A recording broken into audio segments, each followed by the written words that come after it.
Avokat, pas largimit të zonjës Balluku nga posti i zëvendës kryeministre dhe ministres së infrastrukturës, si mendoni kush do jetë fati i saj në raport me imunitetin në Kuvendin e Shqipërisë?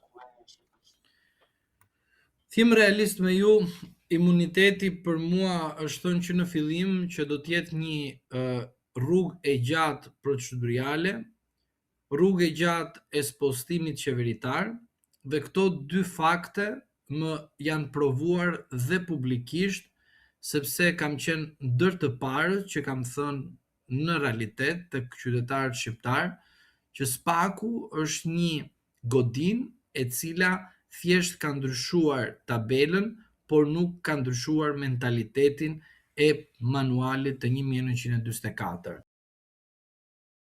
Zonja Balluku dhe zotërit të tjerë dhe zonjat të tjera të cilët janë të proceduar në SPAK, duhet keni parasysh që vinë për shkak të një konflikti të brendshëm me Partinë Socialiste dhe persona të tjerë.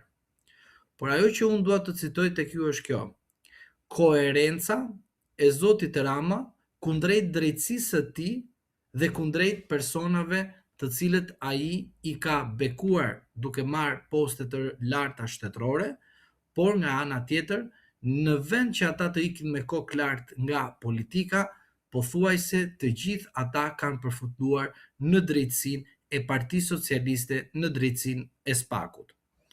Mungesa e koherencës së socialistëve dhe të zotit Rama është egues i qartë që zoti Rama me mandatin e zonjës Balluku po luan një lojë të fortë. Dhe cila është lojë? Loja është kjo: zoti Rama, për shkak se në 2022 në 2025 ka dhënë bekimin tek SPAK-u dhe sigurisht e zoti Dumani, duke i dhënë çdo lloj autorizimi. Ju besoj, e mbani mend shumë mirë, rastin e zotit Ahmetaj, zëvendës kryeministër, dhe sapo zoti Dumani kërkoi të bëj arrestimin e tij dhe autorizimin në parlament, zoti Rama direkt i dha autorizimin me një deklaratë në shtyp. Pra, zoti Dumani thjesht bëri aktin formal procedurial që të shkojë të marrë autorizimin, kundërkohë me një deklaratë e zotit Rama autorizimin e mori. Sepse ishim pikrisht në momentin kur zoti Dumani dhe zoti Rama kishin një pakt dhe ky pakt u publikuar nga Asambleja e Partisë Socialiste.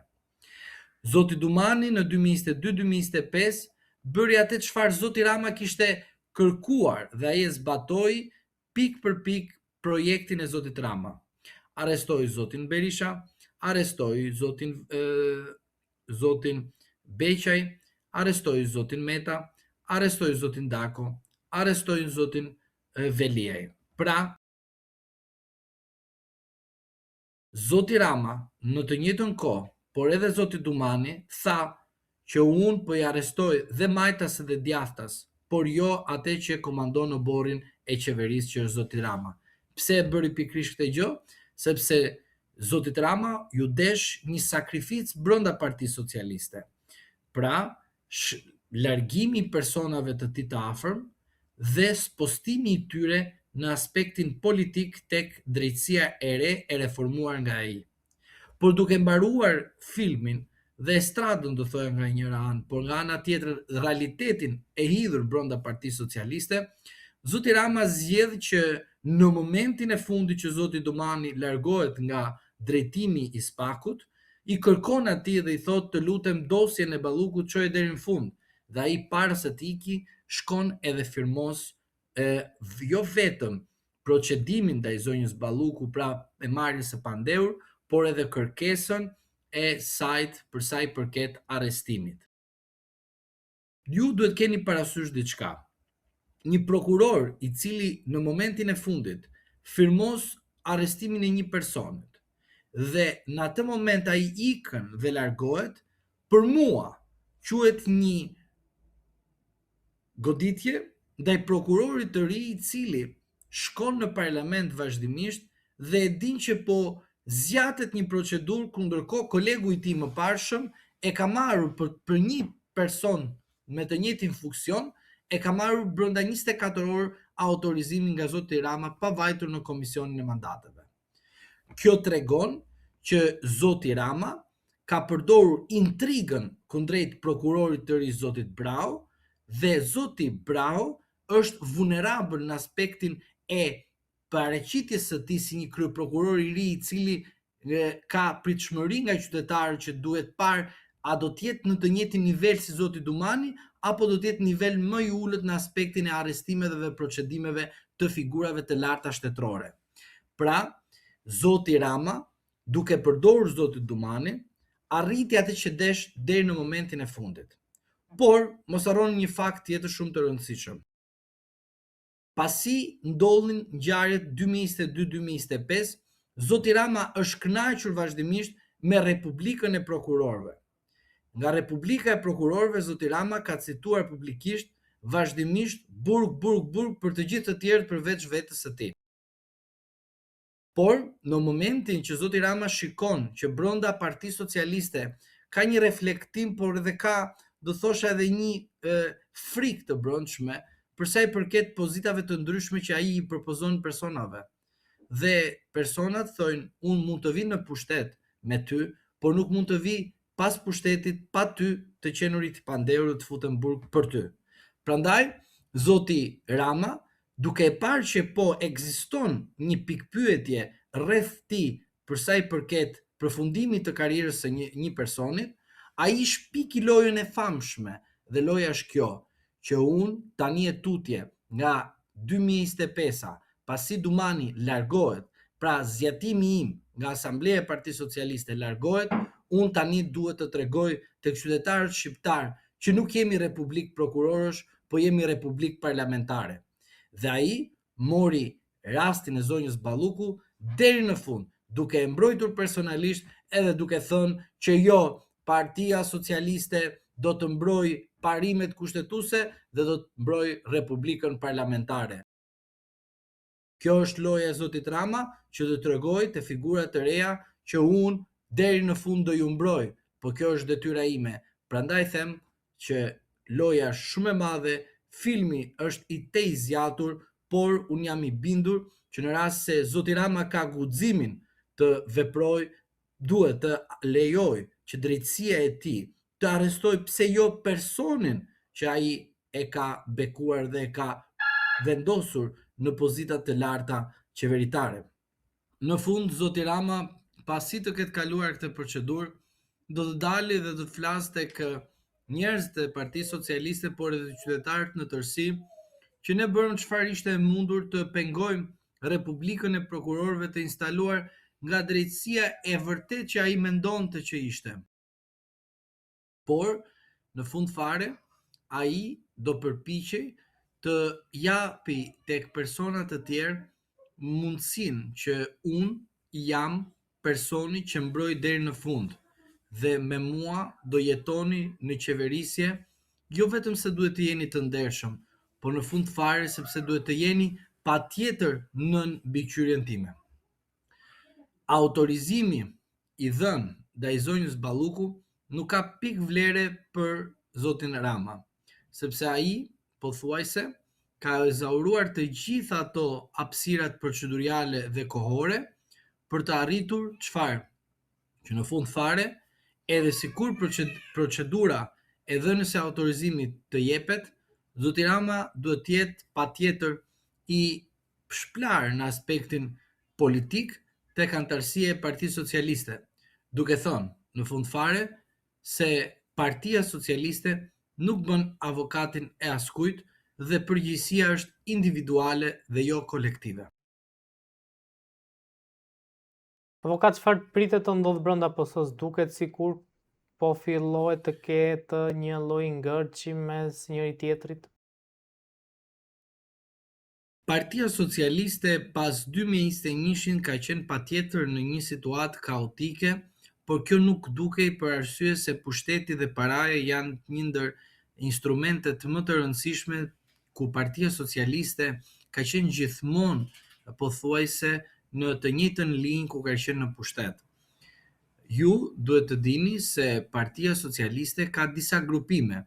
Grupimi është atyre që vinë socialistët tradicionalisht, rilindasit dhe ata të cilët Zoti Rama ka sjellur pasi ka ardhur në Partinë Socialiste në drejtimin e tij. Pra, këto tre grupime janë grupime të cilët kanë ardhur tek Partia Socialiste. Po mos harroni një grupim tjetër, që është grupi Veliaj, që edhe ai ka ardhur pas 2009-s në Partinë Socialiste. Këto faktor bashkarisht, për shkak se mund t'i quajmë palë, kanë përplasje me njëri tjetrin në pozita të ndryshme. Dhe në momentin kur Zoti Rama mori mandatin e tretë, Partia Socialiste u fut në një lojë të brendshme që pasi Zoti Rama të mbaroi mandatin e tretë, patjetër që duhet të lëshojë pe dhe të liroj detyrën apo karriken e tij të kryetarit të Partisë Socialiste. Sigurisht të gjithë ne kishim një dyshim që pas Zotit Rama do të ishte Zoti Veliaj kryetari i Partisë Socialiste. Por situata e solli që ai mos të jetë kandidat as kryetari i Partisë Socialiste, po të jetë i proceduar dhe madje dhe i pandehur nga drejtësia e Partisë Socialiste, pra manuali 1944. Duke qenë në këtë situatë, sigurisht që shumë persona mund të dyshojnë a ka konflikt, por konflikti është i brendshëm, i mirë organizuar në kuptimin që mos të dali përtej oborrit ton sepse do na dali boja. Por, duke qenë në këtë situatë, ju duhet keni parasysh që Partia Socialiste ka brenda saj probleme të mëdha, do të thoya pasaporte, identiteti, reputacioni, pra ka probleme nga të cilat ajo tani nuk mund të dali e pastër. Dhe duhet patjetër të bëhet sikur po bëhet një konflikt dhe te ky konflikti sigurisht që më i dobti do të jetë Zoti Rama. Pse duhet të jetë Zoti Rama më i dobti? Sepse pikrisht gjithë personat të cilët Zoti Rama i ka mbajtur në kohë në Partinë Socialiste, i ka përjashtuar dhe i ka larguar nga Partia Socialiste dhe ka marrë figura të reja. Por figurat të reja nuk janë kaq shumë të pjekura në aspektin politik, por edhe teknik të kuptojnë lojën brenda një subjekti politik. Dhe sigurisht që grupimet të vjetra, të cilët kanë qëndrueshmëri, por edhe kanë prezencë dhe pasi kanë ikur nga drejtimet e strukturore brenda Partisë Socialiste, kanë filluar dhe kanë bërë celula të ndryshme, të cilët janë celula vatre që cenojnë një farë mënyre Zotin Rama. Në çdo moment dhe në çdo kohë kur njëri nga organizatat ose më mirë grupimet më të mëdha brenda Partisë Socialiste, të cilët tani dyshoj që ka dy grupime, por këto dy grupime momentalisht nuk duken, për arsye sepse nuk kemi të qartë kush janë kryesuesit dhe kryetari i tyre grupimeve që mund të mund Zotin Rama brenda Partisë Socialiste. Sepse në rast se Zotit Rama do t'i ndodhi një problem akoma më i madh se Akshi dhe zonja Balluku brenda muajit mars ose në maksimumi deri në maj, sigurisht që Zoti Rama duhet të ketë patjetër një recetë për të shpëtuar Partinë Socialiste dhe jo më veten e tij, për shkak se çdo procedim tjetër që mund të ndodhë ndaj personave të cilët do përfshihen në një procedim por nga drejtësia e Partisë Socialiste, sigurisht që Zotin Rama nuk do ta bëjë të jetë i qetë për sa i përket antarëve të Partisë Socialiste dhe atyre që ai merr besimin duke e votuar si kryetar. Prandaj, në këto momente që flasim, për disa mund të duket qesharake, por kur thonim ne këtu të vërteta, dikush nuk i besonte. Kur thonim ne që dyshohet që zonja Balluku do jetë e pandehur, thonim ne që dyshohet që Zoti Veliaj mund të jetë i pandehur. Kur kemi thënë ne këtu që dyshohet që situata nuk po shkon mirë sepse ka individë të cilët do procedojnë po nga drejtësia e tyre, asnjëri nuk e besonte dhe të gjithë thoshin çfarë po thojnë këta sepse Rama ka super pushtet dhe nuk e lëkund asgjë. Por e vërteta është krejt e kundërta, është ajo që thamë përpara, që për shkak të drejtësisë së reformuar nga vetë Partia Socialiste dhe të palëve të cilët janë të përfshirë në marrëveshje fillimisht dhe pastaj lind mos marrëveshja për rrethana dhe shkaqe të ndryshme, rast pas rast që kërkon një studim të thelluar, ne duhet kuptojmë si shoqëri, por edhe vetë duke bërë një analizë të qartë dhe objektive dhe jo subjektive, që Partia Socialiste në aspektin e keq qeverisjes së vendit mban përgjegjësi për çdo gjë që ndodh në vend. Pse?